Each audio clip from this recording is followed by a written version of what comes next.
Artificial intelligence AI ইউটিউবে আপনারা দেখবেন, ফেসবুকে দেখবেন যে ওইটা দিয়ে দেখাইতেছে যে সেখানে তার লকডাউনের জন্য মিছিল হইতেছে। আসলে এটা হলো আর্টিফিশিয়াল। গাড়িতে আগুন দিতেছে, আর নাহলে বোম মারতেছে, পেট্রোল বোম মারতেছে। একসময় হাসিনা কইছিল যারা গাড়িতে আগুন দিব, বাসে আগুন দিব, তাদেরকে দড়ি দড়ি ওই আগুনে ফলাই দিও। হাসিনা কেন পালিয়ে যায়? হাসিনা একটা দেশের প্রধানমন্ত্রী ছিল, একটা বড় রাজনৈতিক দলের নেত্রী, পালিয়ে যেতে হইলে কেন? ভালো কাজ করা নাই, দুর্নীতি করছে, দুর্বৃত্তায়ন করছে, দুঃশাসন করছে। ওই যে মুজিব বাহিনী, ওই যে লাল বাহিনী, ওই যে রক্ষী বাহিনী, ওই স্টাইলে কাজগুলো করে মানুষকে শান্তি দেয় নাই। ওদের স্বপ্ন পূরণে পাশে থাকতে পেরে আমরা গর্বিত।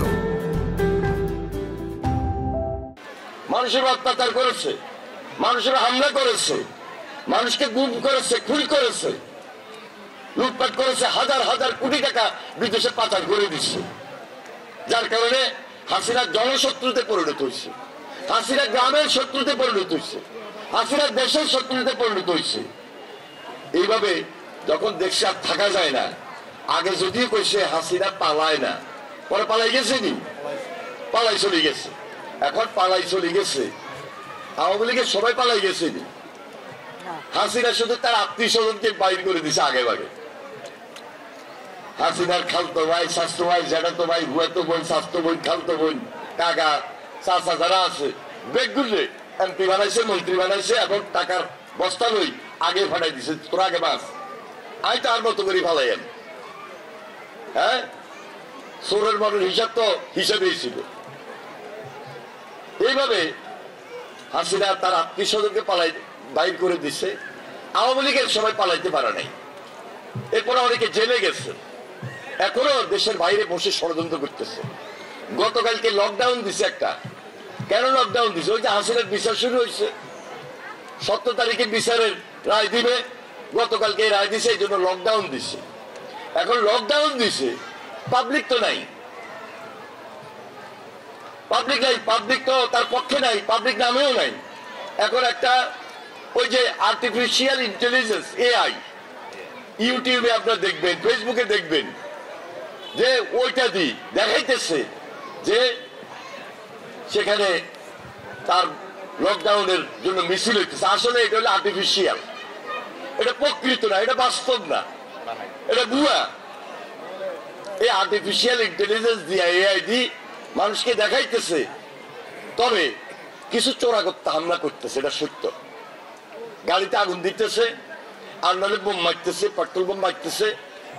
একসময় হাসিনা কইছিল যারা গাড়িতে আগুন দিব, বাসে আগুন দিব, তাদেরকে দড়ি দড়ি ওই আগুনে ফলাই দিও।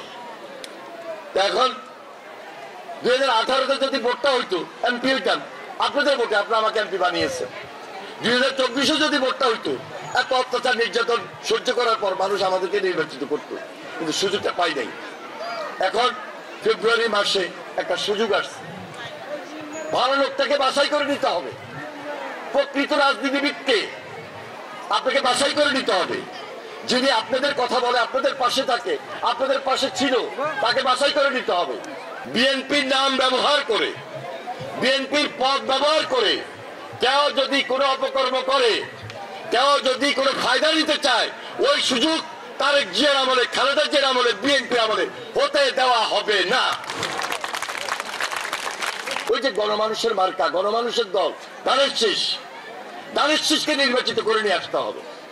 ধানের শীষকে যদি নির্বাচিত করে নিয়ে আসতে পারি, এই যে আস্থা, এই যে কমিটমেন্ট, এই যে কথাগুলো বলা, এগুলো নিশ্চিত হবে। এই জন্য আমি আপনাদের মাঝে উপস্থিত হয়েছি তারেক রহমানের নির্দেশে। তারেক রহমান বলছে গ্রামের মানুষের কাছে যাও, মা বোনদের সাথে কথা বলো। আমার বাপ শহীদ রাষ্ট্রপতি জিয়া রহমান যেভাবে গ্রামের মানুষের সঙ্গে মিশে গিয়েছে, বিএনপিকে তোমার নেতৃত্বে এইভাবে গ্রামের মানুষের সঙ্গে কথা বলে মিশিয়ে দাও।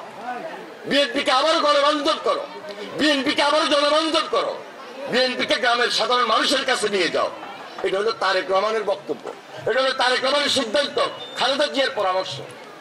সে অনুযায়ী আজকে আমি আপনাদেরকে আশ্বস্ত করার জন্য বিশ্বাসের জায়গা থেকে, আস্থার জায়গা থেকে এখানে উপস্থিত হয়েছি।